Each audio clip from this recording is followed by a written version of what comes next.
আমার প্রিয় ষষ্ঠ শ্রেণীর শিক্ষার্থীবৃন্দ, আশা করি ভালো আছো। ভালো থাকার চেষ্টা করো, এটা ছাড়া আমাদের আর কিছু করার নেই। আর সৃষ্টিকর্তার কাছে প্রে করো আমরা যেন খুব স্বাভাবিক পরিস্থিতিতে খুব তাড়াতাড়ি চলে আসতে পারি। তো আমি আজকে তোমাদের ইংরেজি অ্যাসাইনমেন্ট নিয়ে ক্লাসটা করব। এর প্রথম অ্যাসাইনমেন্ট নিয়ে কিন্তু ক্লাস একটা করেছিলাম। আমার মনে হয় আমার কথাগুলো আমার কাছে মনে হয়েছে যে স্পষ্ট হয়েছে, কিন্তু যারা ক্লাসটা দেখেছো তাদের কাজগুলো ঠিকঠাক হয়েছে। প্রথম অ্যাসাইনমেন্টে তোমরা জমা দিয়েছো, এরপরে আমি ওটা সম্পর্কে তোমাদের কিছু বলতে চাই, কারণ তাহলে সেকেন্ড অ্যাসাইনমেন্ট আর থার্ড অ্যাসাইনমেন্টে তোমাদের যদি কোনো কনফিউশন থাকে সেটা যেন কেটে যায়। তো তোমাদের অনেকের অ্যাসাইনমেন্টগুলো খুব সুন্দর হয়েছে, মানে যতটা আশাই করি নাই আশার থেকে আরো বেশি সুন্দর হয়েছে। সুন্দর বলতে আমি সেটা বলছি না, সুন্দর হচ্ছে তুমি ভিতরে, এটা তো সবাই বাসায় বসে বসেই দিচ্ছ, অনেক যার তোমার যা খুশি যেভাবে হেল্প চাও সেই হেল্পটাই কিন্তু পেয়ে যাচ্ছ। কিন্তু এরপরেও যে অ্যাসাইনমেন্ট করার যে রুলসগুলো, সেই রুলসগুলো তারপরেও চেক ঘটেছে। অর্থাৎ আমি প্রথমেই বলেছিলাম যে অ্যাসাইনমেন্টে শুধু অ্যাসাইনমেন্ট না, এটা যে কোনো সাধারণ বিষয় আমরা জানি সবাই প্রথমে আমরা অ্যাপিয়ারেন্স অর্থাৎ গেট আপটা দেখে আমরা খুব খুশি হয়ে যাই। আমরা সবসময় চাই নিজেকে সুন্দর করে রাখতে, সুন্দর জামা কাপড় পরতে, পরিষ্কার পরিচ্ছন্ন থাকতে, যেন কি হয় আমাদের দিকে আকর্ষণটা হয় আমার উপরে, আমাকে যে দেখছে তার যেন এক্সপ্রেশনটা ভালো হয়। তো সেই রকম সেটা তোমাদেরকে আমি প্রথম দিন বলেছিলাম যে অ্যাসাইনমেন্টের কভার পেজ মানেই হচ্ছে সেটার একটা ড্রেস, এটার গেট আপ, এটার অ্যাপিয়ারেন্স। ওই অ্যাপিয়ারেন্সটাই এরকম হওয়া উচিত যে অ্যাসাইনমেন্টটা যে দেখবে সেটা দেখেই যেন খুশি হয়ে যায়। তো ঠিক আছে, অনেকেই আমার সেই কথাটা শুনেছো, তোমাদের আমি যা বলেছি, আমি যেভাবে বলছি তার থেকেও অনেকে অনেক সুন্দর করে প্রেজেন্ট করার চেষ্টা করেছো। এটাই হচ্ছে তোমাদের ক্রিয়েটিভিটি, এটাই কিন্তু চেয়েছি। অ্যাসাইনমেন্ট মানে গভর্নমেন্ট যেটা চালু করেছে সেটা হচ্ছে জাস্ট আমাদের সৃজনশীলতা, তোমাদের সৃজনশীলতাটা বাড়ানোর জন্য, আর আমরা সেই সৃজনশীলতাটাকে আমরা পরখ করব। এটাই হচ্ছে আমাদের কাজ, যে তোমার ক্রিয়েটিভিটিটা কেমন বা কোথায় হচ্ছে না সেই জিনিসটা তোমাকে ধরিয়ে দেওয়া, আর হচ্ছে তোমাকে নিজেকে সুন্দর করে উপস্থাপন করা, সেটাই হচ্ছে তোমার অ্যাসাইনমেন্টের কাজ। এখানে কিন্তু পরীক্ষাটা তো তোমরা তো স্কুলে এসে দিচ্ছ না, বাসায় বসেই লিখতেছো। যে কোনো বই বলো, টিচার বলো, আব্বু বলো, আম্মু বলো, যে কারো হেল্প নিতে পারছো। তাহলে তোমাকে কি করতে হবে, এই জন্য তোমাকে সেই তোর উপস্থাপনটা আরো অনেক বেশি সুন্দর হওয়া উচিত। এটাই তো চেয়েছিলাম। কিন্তু এরপরেও অ্যাসাইনমেন্ট দেখতে গিয়ে খেয়াল করলাম যে অনেকের তোমরা প্রশ্নের নাম্বারটাও ঠিক মতো দাও না। এটা কত নাম্বার প্রশ্ন সেটাও সেখানে নাই। বলেছি যে টাইটেল লিখতে হবে, going to a new school, এটা সম্পর্কে লিখছো, এটা লিখতে হবে। আবার অনেকে প্রশ্নও বুঝতে পারো নাই। যেমন থার্ড প্রশ্নটা ছিল যে তুমি বাস স্টেশন, রেল স্টেশন, যে কোনো একটা জায়গা সম্পর্কে তুমি প্যারাগ্রাফটা লিখো। 3টা প্যারাগ্রাফ লেখার কথা কিন্তু বলা হয়নি ওখানে। তার মানে তোমার প্রশ্ন বোঝায় সমস্যা ছিল, আর প্রশ্নটা তো তোমার অ্যাসাইনমেন্ট পেপারে প্লাস টেক্সট বুকে ছিল, তার মানে প্রশ্ন বোঝায় প্রবলেম ছিল। পরীক্ষা মানে অ্যাসাইনমেন্ট মানে প্রশ্ন মানে, এটা আগেই বলছি, প্রশ্ন বোঝাটাও তো বড় পরীক্ষা। তুমি যখন বেশি বেশি লিখে ফেলেছো তার মানে এটা না টিচার তোমাকে বেশি বেশি নাম্বার দিয়ে দিবে। আরও টিচার কি ভাববে যে তুমি বোকা, তুমি তো প্রশ্নই বুঝো না, অ্যান্সার কি করবে। তো অনেকে 3টা প্যারাগ্রাফ লিখেছো, সেখানে কোনো দরকার ছিল না। তারপর আমি লেসন 4 বলেছি যে ওই শেষের যেটা, সেখানে কোনো কোশ্চেন ছিল না, ওইটার কোনো কাজ করার দরকার নেই, এটা জাস্ট পড়তে বলেছিলাম। তারপর এরকম অনেক ত্রুটি তোমাদের ছিল, যে সবগুলো আমি বলছি না, তারপরেও এখন যেটুকু বলছি এইটুকু এখন যারা তৈরি করছো সেখানে এটা খেয়াল রেখে যেন করতে পারো, এই জন্য আমার এই কথাগুলো বলা। তারপর মার্জিন করেছো, মার্জিন করতে বলছি, মার্জিন এমনভাবে করেছো সবসময় পরীক্ষা, আসলে তোমাদেরও দোষ নাই, তোমরা তো একদম নতুন হাই স্কুলে এসে, মানে তোমাদেরকে কিছু আসলে আমরা কিছু দিতেই পারি নাই, স্কুলের কোনো কন্ট্রিবিউশন নাই, আমি কিছু শিখাতে পারি নাই। তো সেই জন্য তোমাদের হচ্ছে পরীক্ষা দেওয়ার প্র্যাকটিসটাও নাই। তোমরা এমনভাবে লেখাগুলো লিখেছো যে টিচার যে তোমাকে কোনো কমেন্টস করবে বা নাম্বার দিবে, এমনকি আন্ডারলাইন করবে, তোমাকে বুঝিয়ে দিবে, সেই জায়গাটা পর্যন্ত নাই। অনেকের কভার পেজটা এরকম হয়ে গেছে যে ওখানে যে নাম্বার দিব বা কোনো মার্কিং করবো, কমেন্টস করবো, সেই জায়গাটুকুও নাই। তো এটাই হচ্ছে তোমার সৌন্দর্য বোধ। আচ্ছা, যা হয়েছে আমি মনে করি আমার ক্লাস 6 ষষ্ঠ শ্রেণী অনুযায়ী তোমরা অনেক ব্রিলিয়ান্ট, অনেক ক্রিয়েটিভিটির পরিচয় দিয়েছো। তারপরে এরপরেও বলছি এই কথাগুলো এই জন্য যেন নিজেকে আরো ইমপ্রুভ করতে পারি, আমি যেন সেকেন্ড অ্যাসাইনমেন্ট, থার্ড অ্যাসাইনমেন্টগুলো আরো গোছানো দেখতে পাই। সেই জন্য এই কথাগুলো বলা। আর এই কথাও বলেছিলাম যে অনেকে ফোন করে জিজ্ঞেস করেছো যে ক্লাসটা হওয়ার পরেও যদি কোথাও কনফিউশন অ্যারাইজ করে তাহলে তোমরা ফোন করে জিজ্ঞেস করতে পারো।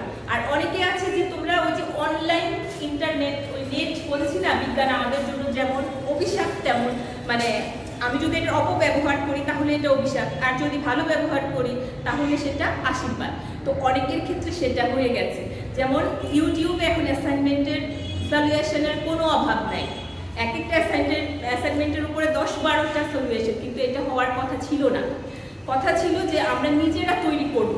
আবার অনেকে কি করেছে, হুবহু সেটাই লিখে দিয়েছে। আমি বারবার বলেছি যে অ্যাসাইনমেন্ট সবার একরকম হওয়া যাবে না।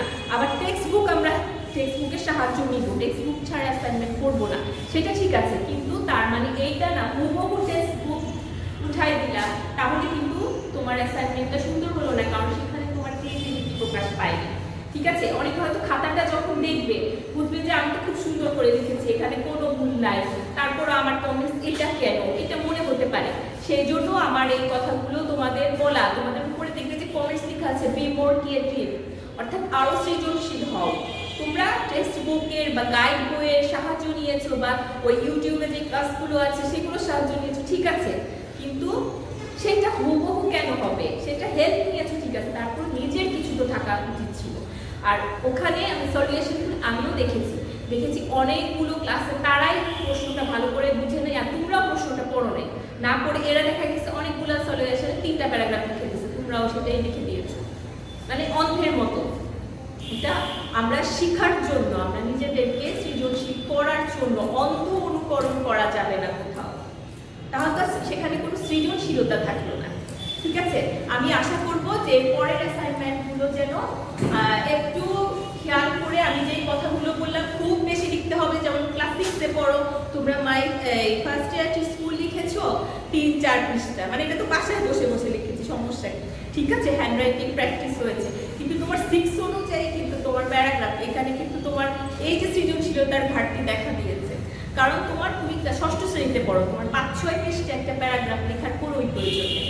তোমার যতটুকু প্রয়োজন ততটুকু লেখলেই যথেষ্ট ছিল, ওই জন্য তুমি বেশি বেশি নাম্বার পাবে না, বরং সেখানে তুমি ডিসকোয়ালিফাইড।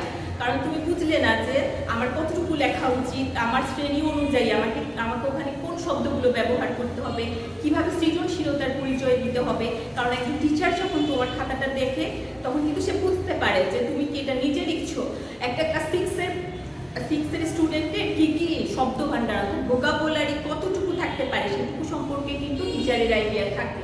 তো সেই জন্য আবারও বলছি, সৃজনশীল হও, নিজে তৈরি করো। যারা নিজেরা নিজের ভাষায় লিখবে দেখবে যে তাদের কমেন্টসটা সুন্দর হচ্ছে। ওকে, আচ্ছা, এখন আমরা সেকেন্ড অ্যাসাইনমেন্ট ইংলিশ থেকে তোমরা অনেকদিন আগেই হাতে পেয়ে গেছো, খুব সহজ বিষয়গুলো। আর অ্যাসাইনমেন্টগুলো কিন্তু এমন কোনো কঠিন বিষয় দেওয়া হয় নাই যে ওই যে কারো হেল্প নিতে হতো, ওই ইউটিউবের ক্লাস দেখতে হতো। আমার বাচ্চাদেরকে তো আমি এতটুকু হলেও চিনি, 2 মাস 3 মাস তোমাদের দেখেছি। আমার মনে হয় যেই প্রশ্নগুলো ওখানে দেওয়া হয়েছিল তোমরা নিজেরাই তৈরি করতে পারতে উইদাউট এনি হেল্প, কিন্তু ওই যে সেটা হয় নাই। ওই যে রেডি করা আছে, আমরা তো সে রেডি করা খাবার খেতে, রেডি করা জিনিসের বেশি অভ্যস্ত, তাই হয়তো আব্বু আম্মু দিয়ে দিচ্ছে যেটা লিখে দেয়। কিন্তু বাবা মা, যাদের বাবা মা সচেতন, আমি মনে করি কনসাস, আমাদের যে লক্ষ্যটা ছিল তাহলে কিন্তু আমাদের সেই লক্ষ্যটা পূরণ হলো না, অর্থাৎ সৃজনশীলতা বোঝা যায়। তোমরা যদি নিজেরা তৈরি করতে, আমি মনে করতাম তার থেকে আরো বেশি সুন্দর হতো, কমেন্টসটা আরো ভালো হতো। ওকে, আচ্ছা, আমরা এখন সেকেন্ড অ্যাসাইনমেন্টে চলে যাচ্ছি।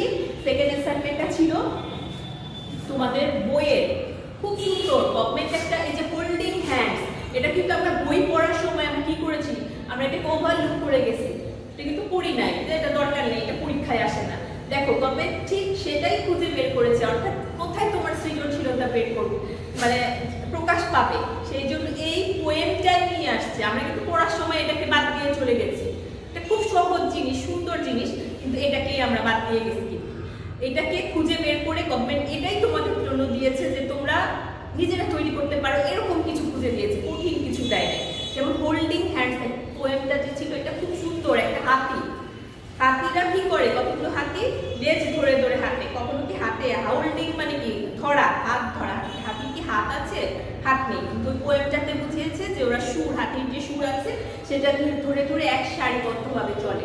বলছে জাস্টিফাই করার জন্য যে হোল্ডিং হ্যান্ডসটা যে এই পোয়েমটার, কবিতার নাম দিয়েছে সেই নামটা ঠিক আছে কিনা সেটা তোমাকে অ্যাটলিস্ট 5 সেন্টেন্স হচ্ছে, অর্থাৎ কমপক্ষে 5টা সেন্টেন্স, 5টা বাক্যের উপরে লিখতে বলেছে। এটা কিন্তু বলে নাই যে 5টার বেশি লেখা যাবে না, সেই কথা বলে নাই।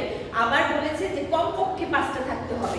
আবার তার মানে এটাও বলে নাই তুমি ষষ্ঠ শ্রেণীতে পড়ো তুমি এখন এটা 8-10 পৃষ্ঠা লিখে ফেলো, সেটাও বলে।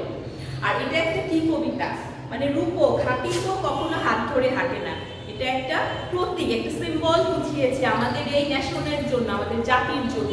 খুব সুন্দর একটা শিক্ষা যে আমরা যদি ইউনিটির কথা বলেছি, আমরা যদি সবাই একে অপরের পরস্পরের একসাথে চলি, একমতে চলি, ঐক্যবদ্ধ থাকি, তাহলে যে কোনো জাতিকে কি করা যায়, উন্নতির শিখরে পৌঁছে দেওয়া যায়। এটাই এই কবিতাটার মানে সামারিটা কিন্তু এটাই ছিল।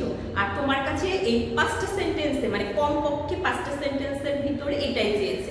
এখন তোমরা এই 5টা সেন্টেন্সের ভিতরে এটা প্যাসেজ আকারে লিখলে আমার মনে হয় বেশি সুন্দর হবে। প্যাসেজ আকারে লিখলে মানে আবার অনেকে 1 2 3 4 5 6 এভাবে 10টা সেন্টেন্স লিখতে পারো, এভাবে 5টা না লিখে তার থেকে তুমি যদি সুন্দর করে 5টা সেন্টেন্স লিখো, সেখানে তোমার ক্রিয়েটিভিটি 5টা বা 10টা সেন্টেন্স লিখো, 20টা লেখার দরকার নেই, 30টা লেখার দরকার নেই। 10টা সেন্টেন্সের মধ্যে যদি সুন্দর করে বুঝিয়ে দাও একটা প্যাসেজ আকারে, সেটাই যথেষ্ট, সেখানেই তোমার সৃজনশীলতা প্রকাশ পাবে। আমি মনে করি ষষ্ঠ শ্রেণী, আমার ষষ্ঠ শ্রেণীর স্টুডেন্টদের জন্য এটাই যথেষ্ট, এর থেকে বেশি কিছু দরকার নেই। আর দ্বিতীয় যে অ্যাসাইনমেন্টটা ছিল সেটা হচ্ছে যে তুমি কি একটা গ্রোসারি শপে গিয়েছো, মানে কোনো মুদির দোকানে গিয়েছো, যদি গিয়ে থাকো সেটা সম্পর্কে তুমি একটা 300 ওয়ার্ডের, কমপক্ষে 300 ওয়ার্ডের, এটা কিন্তু প্যারাগ্রাফ না, যখন তোমরা দেখে ফেলেছো যেখানে 300 ওয়ার্ড চেয়েছে, তখন তোমাদের বোঝা উচিত যে এটা প্যারাগ্রাফ না, প্যারাগ্রাফ 300 ওয়ার্ডের প্রয়োজন নেই। এটা হচ্ছে একটা কম্পোজিশন আকারে তোমাকে লিখতে হবে তোমার শপিং এক্সপিরিয়েন্সটা, যে মুদি দোকানে গেলে কি হলো, কিভাবে কিনবে, এটার লেসনও টেক্সট বুকে কিন্তু আছে। ওইটা পড়ে তখন তুমি তোমার মতো করে সাজিয়ে লিখবে। আর কম্পোজিশন কিভাবে লিখতে হয়, মানে তোমার কয়েকটা প্যারাগ্রাফ মানে হচ্ছে একটা প্যারা। অনেকে আবার এই ভুলটাও করেছে, প্যারাগ্রাফে কখনো একাধিক প্যারা হয় না, তাহলে তো সেটা প্যারাগ্রাফই হলো না, কম্পোজিশন হয়ে যাবে। আর যেটা তোমার 300 চেয়েছে, যেমন এইটা 300 ওয়ার্ড চেয়েছে, এটা তোমাকে কম্পোজিশন আকারে সুন্দর করে লিখতে হবে। সেটা হচ্ছে এই কয়েকটা প্যারা করে লিখবা, তাহলে এটা কম্পোজিশন আকারে 300 ওয়ার্ডের মধ্যে লেখো। 600 700 মানে কমপক্ষে 300 বসে দেখে আমি 1000 লিখে ফেললাম, কোনো প্রয়োজন নেই, 300 ওয়ার্ড লিখলেই যথেষ্ট। ঠিক আছে, তাহলে আমি বলছি এটা হচ্ছে তোমার কম্পোজিশন হবে একটা, এখানে একটা টাইটেল অবশ্যই শিরোনাম, শপিং এক্সপিরিয়েন্স দিতে পারো, ভিজিটেড গ্রোসারি শপিং, তোমার ইচ্ছা, আমি যা বলেছি তাই লিখতে হবে এমন কোনো কথা নেই। আমি জাস্ট একটা সিম্বল দেখালাম যে এর উপর শপিং এক্সপিরিয়েন্স লিখে তুমি 300 ওয়ার্ডের একটা কম্পোজিশনের মতো তৈরি করবে। আর ওই প্রথমটা যে হোল্ডিং হ্যান্ডস, সেটাও উপরে হোল্ডিং হ্যান্ডস এটা টাইটেল লিখে দিবে, তারপরে কমপক্ষে 5টা সেন্টেন্স বা 10টা সেন্টেন্সের ভিতরে একটা প্যাসেজ লিখবে, এই নামটা জাস্টিফাই করে যে এই নামটা যে এখানে দিয়েছে এই পোয়েমের নামটা এটা সার্থক কিনা। আমার শিক্ষার্থী কিন্তু এখন এতক্ষণ আমরা যেটা নিয়ে আলোচনা করেছিলাম সেটা হচ্ছে অ্যাসাইনমেন্ট নাম্বার 2 ছিল। এটা নিয়েও তোমাদের কনফিউশন অ্যারাইজ করে যে প্রথমে তোমরা ইংরেজির যে অ্যাসাইনমেন্টটা জমা দিয়েছো সেটার নাম্বার হবে অ্যাসাইনমেন্ট 1, এরপরে মাঝখানে আমি যেটা নিয়ে আলোচনা করলাম সেটা হচ্ছে অ্যাসাইনমেন্ট নাম্বার 2, আর এখন যেটা করব সেটা হচ্ছে অ্যাসাইনমেন্ট নাম্বার 3। ইংরেজির অ্যাসাইনমেন্ট এই 3টাই, ঠিক আছে? এই 3টা করলে মানে এই সপ্তাহে জমা দিয়ে দিলে ইংরেজি শেষ। ওকে, এখন এই অ্যাসাইনমেন্ট নাম্বার 3 তে তোমাদের কিছু গ্রামাটিক্যাল ব্যাপারের কথা বলা হয়েছে। সেখানেও আমাদের একটা বই, তোমাদের ওই যে ইংলিশ ফর টুডে টেক্সট বুকের সাথে একটা বই দিয়েছিলাম না, গ্রামার বই স্কুল থেকে, সরকার গভর্নমেন্ট দেওয়া, এই বইটা একটু দেখিয়ে দিচ্ছি আমি। এই যে এই বইটার ইউনিট 8 পেজ নাম্বার 72 তে গেলে তুমি দেখবা যে ওখানে কি সম্পর্কে আছে ওই লেসনটা, পাঞ্চুয়েশন মার্ক, সহজ একটা বিষয়। আবার সহজ বললেও আবার পুরো সহজও না, আমার মনে হয় এটা একটু চিন্তা ভাবনা, যে সৃজনশীলতা, এখানেও ক্রিয়েটিভিটি প্রকাশ করার তোমার সুযোগ আছে। যেমন অনেকের মনে হতে পারে যে এখানে কমা হবে, অনেকের মনে হবে এখানে সেমিকোলন হতে পারে, অনেকের মনে হতে পারে এখানে ফুল স্টপ হবে। সেই জন্য চিন্তা ভাবনা করে তুমি তোমার সৃজনশীলতার প্রকাশ করবে সেখানে, আর সেই অনুযায়ী কিন্তু কমেন্টসটা পাবে। আমি লিখে দিলাম বলে ফুল মার্কস পেয়ে যাবো এমনটা কিন্তু নয়। তো এখানে তোমাদের এই 72 পেজে আছে তোমার অ্যাক্টিভিটি 1 2 3। এখানে তিনটা অ্যাক্টিভিটিতেই তোমাকে কি ইউজ করতে বলেছে, পাঞ্চুয়েশন মার্ক। এমনকি বলেছে যে যদি কোথাও এমন থাকে যে এটাকে চেঞ্জ করতে হবে, ভুল আছে, তাহলে সেটাকে চেঞ্জ করে এটা ব্যবহার করে মানে যথাযথ স্থানে তুমি বসিয়ে দিয়ে ব্যাস হয়ে যাবে। এখন লিখবে কিভাবে, তোমাদের আবার ওখানে কনফিউশন থাকবে যে মানে এটা কোর্সে কিভাবে শিরোনাম লিখবো, কোনো চিন্তা করার দরকার নেই। লিখবা অ্যাক্টিভিটি 1। অ্যাক্টিভিটি 1 লিখে তুমি তোমার অ্যান্সারটা, অনেকে আবার প্রশ্ন তুলে দিয়েছো, কোনো দরকার নেই, প্রশ্ন আমার কাছে আছে, আমার কাছে বই আছে। তোমাদের কাজ হচ্ছে অ্যান্সার তৈরি করা, সুন্দর করে উত্তরটা উপস্থাপন করা। তো অ্যাক্টিভিটি 1 লিখে তুমি তোমার অ্যান্সারটা সুন্দর করে লিখবে, ওই প্যাসেজটা লিখে যেখানে তোমার তুমি চেঞ্জ করেছো বা পাঞ্চুয়েশন মার্কগুলো বসিয়েছো সেখানে যদি একটু ছোট করে আন্ডারলাইন করে দাও। এগুলো আমার বলা উচিত না, কারণ তাহলে তুমি শিখে গেলে। আমি তোমাকে পরখ করতে চাই তোমার সৃজনশীলতা, তারপরে একটু বলে দিলাম যেহেতু তোমরা 6-এ পড়ো, যেখানে তুমি পাঞ্চুয়েশন মার্কগুলো ইউজ করেছো সেখানে একটু আন্ডারলাইন করে দিবে, ঠিক আছে? এরপরে এইভাবে তুমি অ্যাক্টিভিটি 1 2 3 কাজ শেষ। এরপরে আরেকটা যে টাস্ক দেওয়া হয়েছে অ্যাসাইনমেন্ট 3-তে, সেটা হলো কি করতে হবে তোমাকে। অবশ্যই এখানে বলেছে, এখানে তোমাদের একটা, আমি ওই যে ক্লাসগুলো আবার বললাম, প্রশ্ন ভালো করে পড়ে নিবা, অন্ধ অনুকরণ করা যাবে না। ওই যে ইউটিউবে যে ক্লাসগুলো দিয়েছে দেখলাও না কিছু, ওরা যা লিখে দিলাম, প্রশ্নটাও হয়তো অ্যাসাইনমেন্টে কি প্রশ্ন আছে সেটাও তুমি দেখো নাই। এখানে কিন্তু স্পষ্ট বলে দেওয়া আছে যে তুমি কি বাস স্টেশন বা রেল স্টেশনে গিয়েছো কিনা। যদি গিয়ে থাকো তাহলে কি করতে বলছে যে তার মধ্যে তুমি, আমরা তো গিয়েছি, এটা ধরে নিলাম যে আমরা ওখানে গিয়েছি, কারো এটা দেখার দরকার নেই গিয়েছি কিনা। যখন জিজ্ঞেস করছি আমি নো লিখে দিই, এরকম কিছু করার দরকার নেই। আমরা নেগেটিভ কোনো কিছুতে যাবো না, আমরা যে পজিটিভ হবো সবসময়। তো আমরা ওখানে গিয়েছি, ওখানে বলেছে তোমাকে সিমিলারিটি গুলো লিখতে। আবার মানে অর্থাৎ বাস স্টেশন আর রেল স্টেশনে যেই মানে একই রকম কি কি জিনিস আছে, অনেক জিনিসই তো একই রকম, বেশিরভাগ জিনিসই একই রকম, সেই জিনিসগুলো ওই প্যাসেজটাতে তোমার থাকতে হবে, প্যারাগ্রাফটাতে। অথবা কি করতে হবে, আর ডিসিমিলার কি কি পার্থক্য, অর্থাৎ বাস স্টেশন রেলওয়ে স্টেশনের মধ্যে কি কি পার্থক্য আছে সেটাও লিখতে হবে। এই কথা আমি বলে দিচ্ছি, অনেকেই ফোন করে আমাকে এটাও বলছো যে অনেকে কি করেছে শুধু বাস স্টেশন প্যারাগ্রাফ, এটা কিন্তু কোশ্চেনে নাই, শুধুমাত্র রেলওয়ে স্টেশন প্যারাগ্রাফ, এটা কিন্তু তোমার কাছে চাইনি। তোমার কাছে জানতে চেয়েছে এই দুইটা স্টেশনে যে তুমি গেছো সেখানে কি কি সিমিলারিটি, অর্থাৎ একই রকম কি কি দেখেছো আর ভিন্নতা কি দেখেছো, সেটা তুমি একটা প্যারাগ্রাফ, এখানে উল্লেখ করে দেয় নাই যে প্যারাগ্রাফ আকারে লিখতে হবে, এখানে ক্যারেজ করতে বলেছে, বর্ণনা করতে বলেছে। কিন্তু আমার মনে হয় একটা প্যারাগ্রাফ আকারে লিখলে সুন্দর হবে, যে 200 ওয়ার্ডের মধ্যে তুমি একটা প্যারাগ্রাফ লিখবে। এই প্রশ্নগুলো ওখানে দেওয়া আছে, সেই উত্তরগুলো ওখানে আছে কিনা, কেউ আবার প্রশ্ন উত্তর কিন্তু লিখো না, এটা তোমার একটা বর্ণনা করতে বলছে। প্রশ্নগুলো দিয়ে দিয়েছে এই জন্য যে তোমার জন্য সুবিধা হয়, যে প্রশ্নগুলো দেখলে তুমি বুঝতে পারবা তোমার ওই প্যারাগ্রাফটাতে, ওই প্যাসেজটাতে বা তুমি যেটা বর্ণনা করছো সেখানে কি কি থাকা দরকার।